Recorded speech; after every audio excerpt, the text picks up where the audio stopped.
Please raise your right hand and repeat after me. I, Joseph Robinette Biden, Jr., do solemnly swear. I, Joseph Robinette Biden, Jr., do solemnly swear. That I will faithfully execute. That I will faithfully execute. The office of President of the United States. Office of President of the United States. And will, to the best of my ability. And will, to the best of my ability. Preserve, protect, and defend. Preserve, protect, and defend. The Constitution of the United States. The Constitution of the United States. So help you God. So help me God. Congratulations, Mr. Thank President. you.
Ladies and gentlemen, please be seated.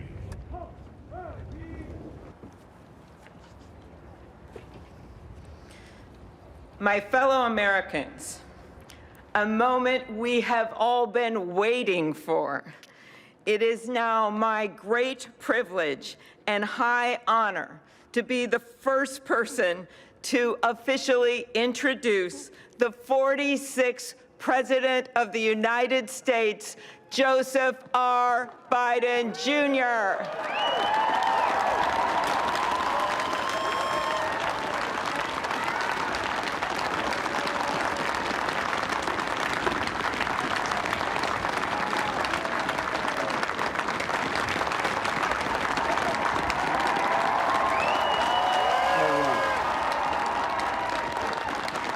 Chief Justice Roberts, Vice President Harris, Speaker Pelosi, Leader Schumer, Leader McConnell, Vice President Pence, and my distinguished guests, my fellow Americans. This is America's day. This is democracy's day, a day of history and hope, of renewal and resolve. Through a crucible for the ages, America has been tested anew, and America has risen to the challenge. Today, we celebrate the triumph not of a candidate, but of a cause, the cause of democracy. The people, the will of the people has been heard, and the will of the people has been heeded. We've learned again that democracy is precious, democracy is fragile, and at this hour, my friends, democracy has prevailed.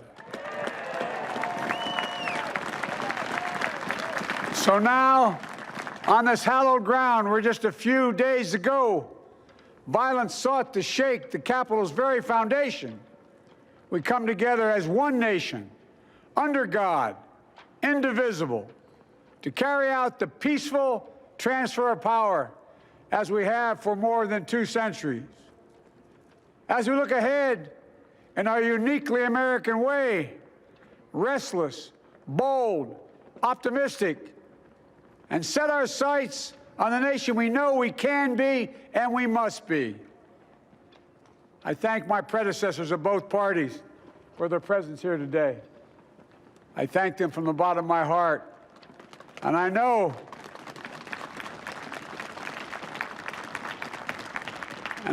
the resilience of our Constitution and the strength of our nation, as does President Carter, who I spoke with last night, who cannot be with us today, but whom we salute for his lifetime in service.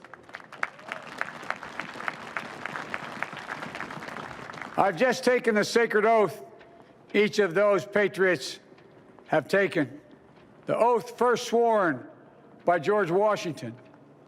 But the American story depends not on any one of us, not on some of us, but on all of us, on we, the people, who seek a more perfect union. This is a great nation. We are good people.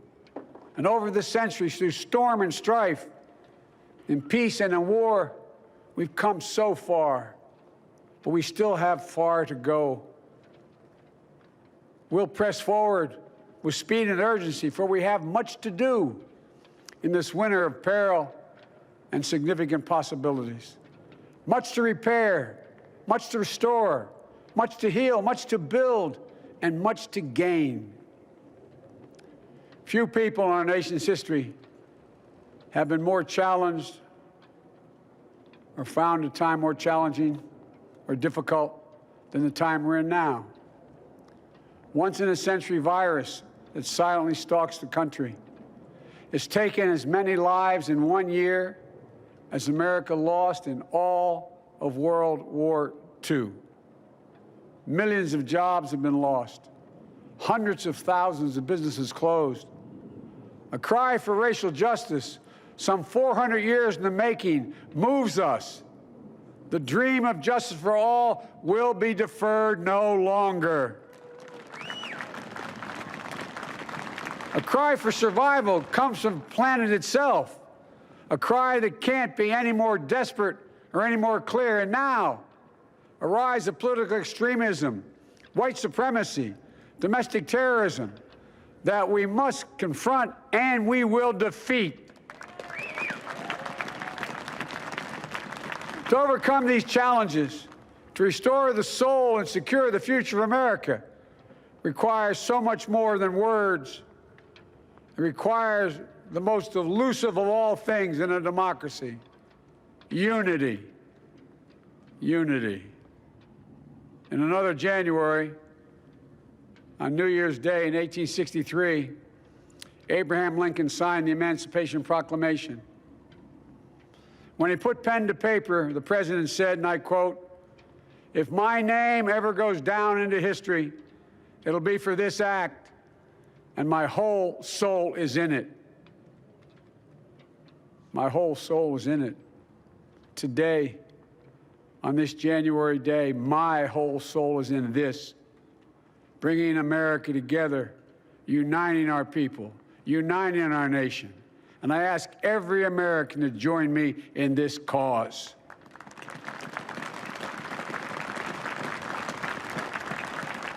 Uniting to fight the foes we face: anger, resentment and hatred, extremism, lawlessness, violence, disease, joblessness, and hopelessness. With unity, we can do great things, important things. We can right wrongs. We can put people to work in good jobs. We can teach our children in safe schools. We can overcome the deadly virus. We can reward work and rebuild the middle class and make health care secure for all. We can deliver racial justice, and we can make America once again the leading force for good in the world.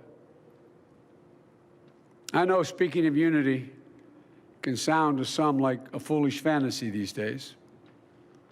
I know the forces that divide us are deep and they are real. But I also know they are not new. Our history has been a constant struggle between the American ideal that we're all created equal and the harsh, ugly reality that racism, nativism, fear, demonization have long torn us apart. The battle is perennial, and victory is never assured. Through Civil War, the Great Depression, World War, 9/11, through struggle, sacrifice, and setbacks, our better angels have always prevailed. In each of these moments, enough of us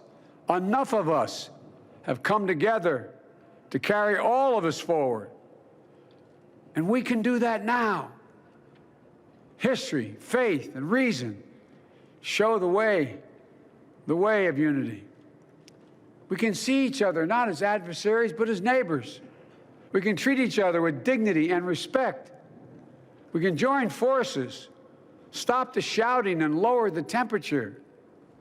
For without unity, there is no peace, only bitterness and fury. No progress, only exhausting outrage. No nation, only a state of chaos. This is our historic moment of crisis and challenge, and unity is the path forward. And we must meet this moment as the United States of America. If we do that, I guarantee you we will not fail. We have never, ever, ever, ever failed in America when we've acted together. And so today, at this time, in this place, let's start afresh, all of us. Let's begin to listen to one another again, hear one another, see one another, show respect to one another. Politics doesn't have to be a raging fire, destroying everything in its path. Every disagreement doesn't have to be a cause for total war. And we must reject the culture in which facts themselves are manipulated and even manufactured.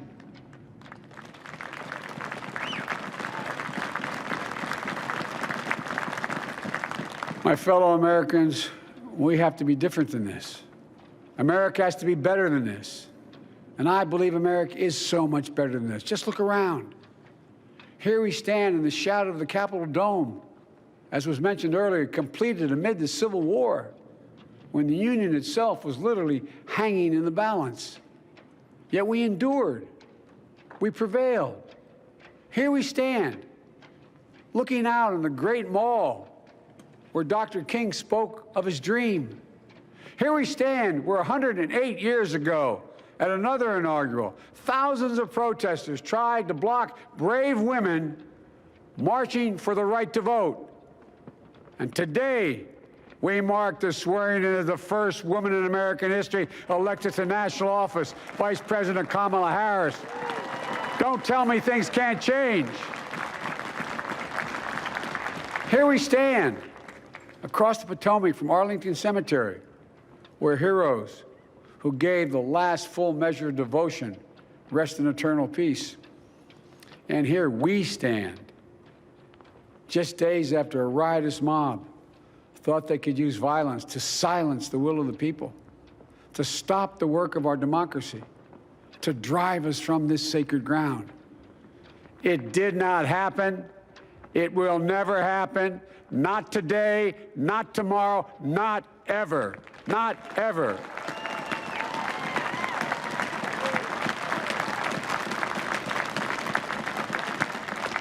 To all those who supported our campaign, I'm humbled by the faith you've placed in us. To all those who did not support us, let me say this. Hear me out as we move forward. Take a measure of me and my heart. And if you still disagree, so be it. That's democracy. That's America. The right to dissent peaceably within the guardrails of our republic is perhaps this nation's greatest strength. Yet hear me clearly. Disagreement must not lead to disunion. And I pledge this to you. I will be a president for all Americans. All Americans. And I promise you, I will fight as hard for those who did not support me as for those who did.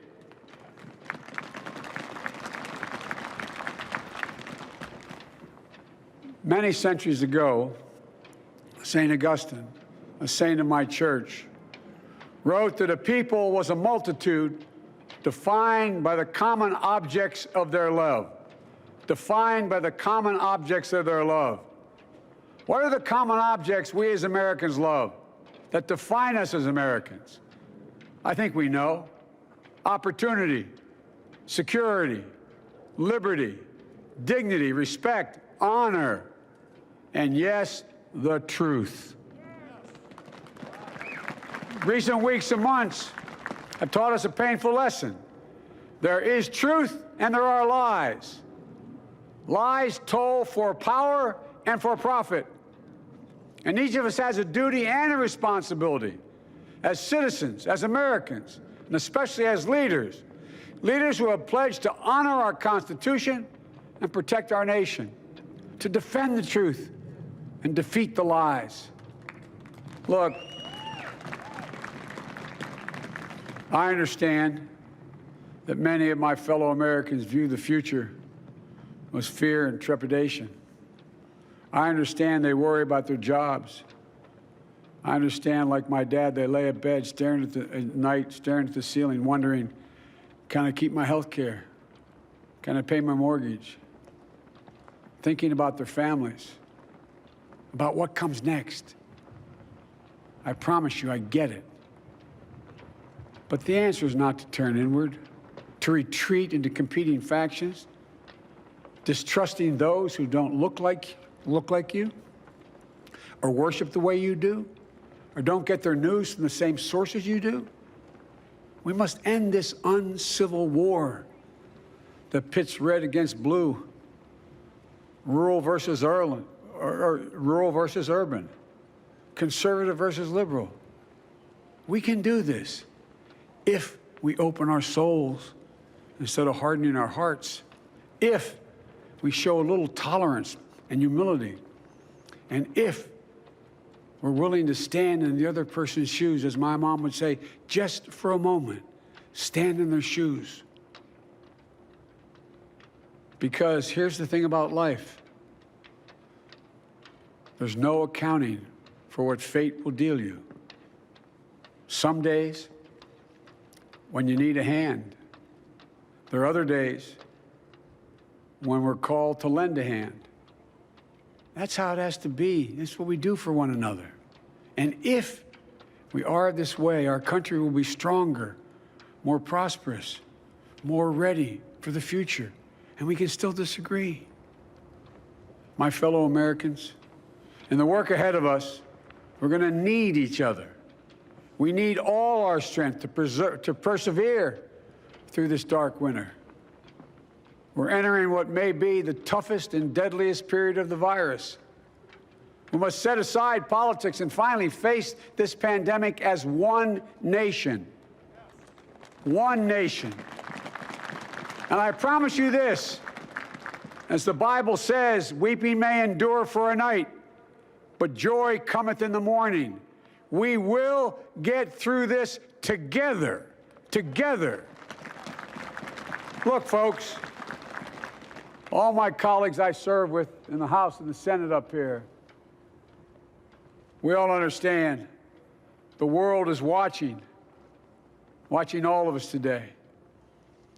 So here's my message to those beyond our borders.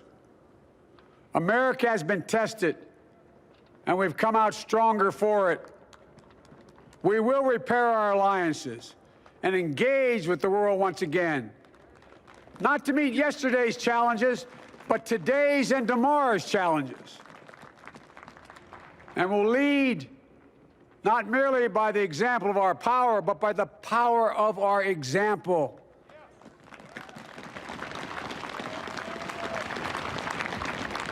We'll be a strong and trusted partner for peace, progress, and security. Look, you all know we've been through so much in this nation. And in my first act as president, I'd like to ask you to join me in a moment of silent prayer.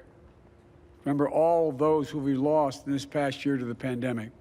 Those 400,000 fellow Americans, moms, dads, husbands, wives, sons, daughters, friends, neighbors, and coworkers.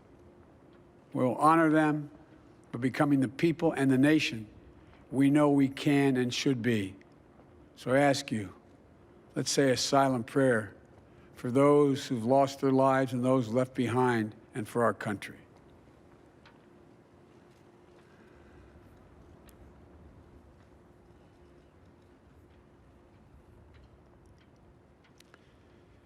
Amen. Folks, this is a time of testing. We face an attack on our democracy and on truth, a raging virus, growing inequity, the sting of systemic racism, a climate in crisis, America's role in the world. Any one of these would be enough to challenge us in profound ways. But the fact is, we face them all at once, presenting this nation with one of the gravest responsibilities we've had. Now we're going to be tested. Are we going to step up, all of us? It's time for boldness, for there's so much to do. And this is certain. I promise you, we will be judged, you and I, by how we resolve these cascading crises of our era. We will rise to the occasion is the question. Will we master this rare and difficult hour? Will we meet our obligations and pass along a new and better world to our children? I believe we must. I'm sure you do as well. I believe we will. And when we do, we'll write the next great chapter in the history of the United States of America, the American story. A story that might sound something like a song that means a lot to me. It's called American Anthem. There's one verse that stands out, at least for me, and it goes like this. The work and prayers of century have brought us to this day. What shall be our legacy? What will our children say? Let me know in my heart when my days are through, America, America, I gave my best to you. Let's us add our own work and prayers to the unfolding story of our great nation. If we do this, then when our days are through, our children and our children's children will say of us, they gave their best, they did their duty, they healed a broken land. My fellow Americans, I close the day where I began, with the sacred oath. Before God and all of you, I give you my word. I will always level with you. I will defend the Constitution. I'll defend our democracy. I'll defend America. And I'll give all of you, keep everything I do in your service, thinking not of power, but of possibilities, not of personal interest, but the public good. And together, we shall write an American story of hope, not fear, of unity, not division, of light, not darkness, a story of decency and dignity, love and healing, greatness and goodness. May this be the story that guides us, the story that inspires us, and the story that tells ages yet to come that we answered the call of history. We met the moment. Democracy and hope, truth and justice did not die on our watch, but thrived. That America secured liberty at home and stood once again as a beacon to the world. That is what we owe our forebears, one another, and generation to follow. So, with purpose and resolve, we turn to those tasks of our time, sustained by faith, driven by conviction, and devoted to one another and the country we love with all our hearts. May God bless America, and may God protect our troops. Thank you, America.